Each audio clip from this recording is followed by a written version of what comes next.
Ao deixarem o Egito para trás, após 400 anos de escravidão, os judeus iam seguir rumo à terra prometida sob a liderança de Moisés. O rei Faraó fez um acordo de paz com os judeus, porém, esse acordo de paz foi quebrado, quando o rei Faraó lembrou que o seu filho primogênito morreu em razão da 10ª praga, e foi por isso que o rei Faraó ficou irado, e ordenou que os judeus fossem recapturados, antes que atravessassem o Mar Vermelho. O acordo de paz que foi feito pelo rei Faraó com os judeus, no Antigo Egito, apontou para o acordo de paz que o Anticristo fará com os judeus, no início da Grande Tribulação.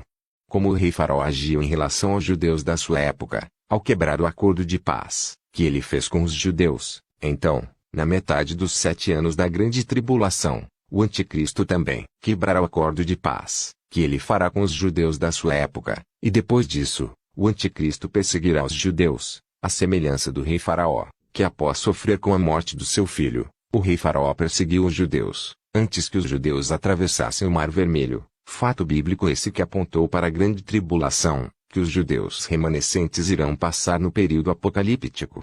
De uma forma equiparativa, o diabo também perseguirá os judeus na segunda metade da Grande Tribulação, porque será justamente nesse período que o diabo também ficará muito irado, após ele ver o seu filho primogênito abatido e fora de combate. O filho do rei Faraó também é uma figura do filho primogênito do diabo. Mas quem é esse filho primogênito do diabo? Como o diabo é um imitador de Deus, e como o diabo sabe que Jesus é o filho primogênito de Deus, então, por esses motivos, o diabo, na sua vez de agir como um imitador de Deus, tinha adotado o primeiro anjo que ele havia seduzido lá no reino de Deus, antes do diabo iniciar a sua rebelião contra Deus, para esse anjo ser tratado como seu filho primogênito, e para esse anjo ser um imitador de Jesus. Vai ser por conta desses fatos bíblicos, reveladores, que esse anjo que havia sido adotado pelo diabo como seu filho primogênito, vai atuar como o espírito do anticristo e como um imitador de Cristo,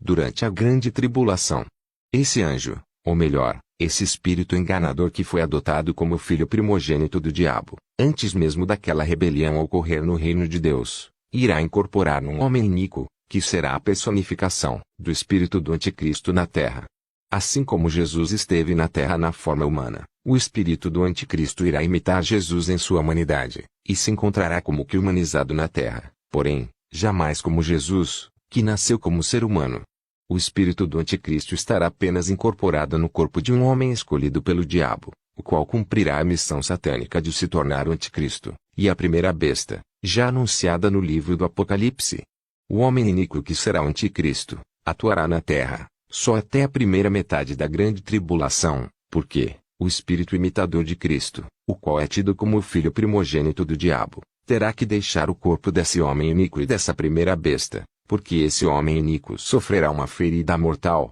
até a primeira metade da grande tribulação. No livro do Apocalipse foi registrado que a primeira besta emergirá do mar, isto é, na forma de um homem, para esse homem ser a primeira besta, porém, está escrito que essa primeira besta morrerá de uma ferida mortal. E viu uma das suas cabeças como ferida de morte, e a sua chaga mortal foi curada, e toda a terra se maravilhou após a besta.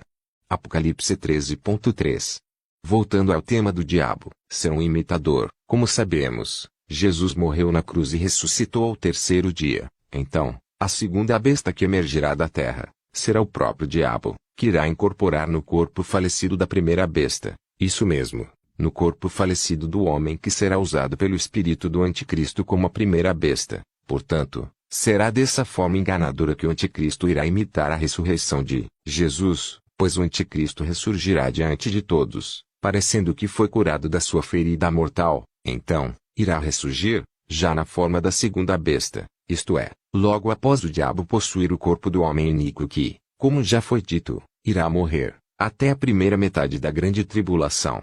Os judeus irão passar por outro mar vermelho, durante a grande tribulação, porque os judeus enfrentarão os exércitos do anticristo, na batalha do Armagedon, a qual ocorrerá antes do final da grande tribulação, porém os judeus irão se encontrar com Jesus, o Messias que eles esperam.